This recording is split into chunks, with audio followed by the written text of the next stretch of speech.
आषाढ़ अमावस्या व्रत कथा।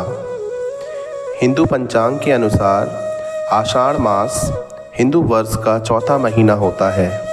इस महीने की समाप्ति के बाद वर्षा ऋतु प्रारंभ होती है। धार्मिक रूप से अमावस्या तिथि को अत्यधिक महत्वपूर्ण माना गया है। साथ ही आषाढ़ अमावस्या को दान पुण्य व पितरों की आत्मा की शांति के लिए किए गए जाने वाले धार्मिक कार्य विशेष फलदायी माने जाते हैं।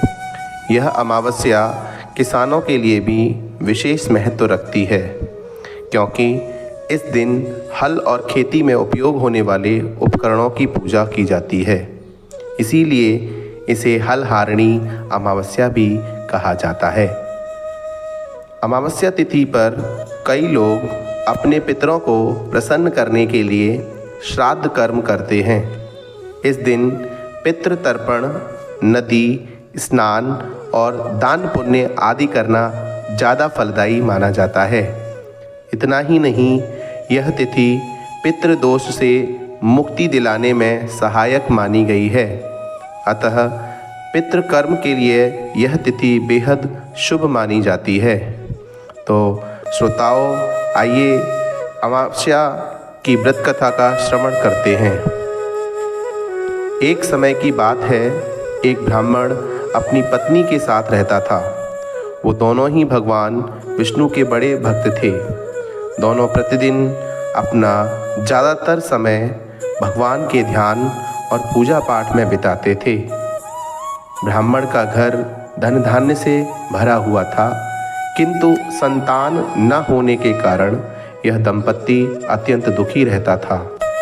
एक दिन ब्राह्मण ने अपनी पत्नी से कहा कि मैं तपस्या करने के लिए वन में जा रहा हूँ। इसके बाद वह भगवान पर भरोसा और संतान की कामना लेकर वन में तपस्या करने के लिए चला गया। ब्राह्मण को कठोर तपस्या करते हुए कई वर्ष बीत गए, लेकिन उसे फल की प्राप्ति नहीं हुई। अंत में हार मानकर ब्राह्मण ने अपने जीवन को समाप्त करने का निर्णय लिया। अपने जीवन को समाप्त करने के बारे में सोचकर उसने पेड़ की डाली पर फांसी का फंदा डाल दिया और अपने गले पर बांधने लगा। तभी वहाँ पर सुख अमावस्या प्रकट होकर बोली, हे ब्राह्मण, तुम्हारे भाग्य में 7 जन्मों तक कोई संतान नहीं लिखी है, किंतु मैं तुम्हें 2 कन्या का वरदान देती हूँ। तुम अपनी एक कन्या का नाम अमावस्या रखना और दूसरी का नाम पूनम रख देना। तुम अपनी स्त्री से कहना कि वह 1 वर्ष तक सुख अमावस्या का व्रत रखे और अमावस्या के दिन 1 कटोरी चावल भरकर उस पर दक्षिणा रखकर दान कर दे। सुख अमावस्या की बातें सुनकर ब्राह्मण घर आया और ये पूरा वृतांत उसने अपनी पत्नी को सुनाया। सुख अमावस्या के आदेश अनुसार ब्रह्माणी ने व्रत रखना आरंभ कर दिया।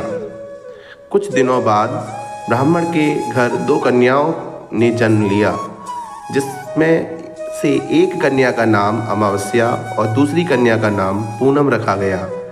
जब ब्राह्मण की दोनों बेटियां बड़ी हुईं तो ब्राह्मण ने उनका विवाह कर दिया। बड़ी बहन अमावस्या धार्मिक प्रवृत्ति की थी। वह काफ़ी समय भगवान की पूजा और धर्म कर्म में व्यतीत करती थी। इसके विपरीत पूनम भगवान को बिल्कुल भी नहीं मानती थी। बड़ी बहन अमावस्या के घर में सुख समृद्धि का भंडार था, पर छोटी बहन के घर में दरिद्रता छाई हुई थी।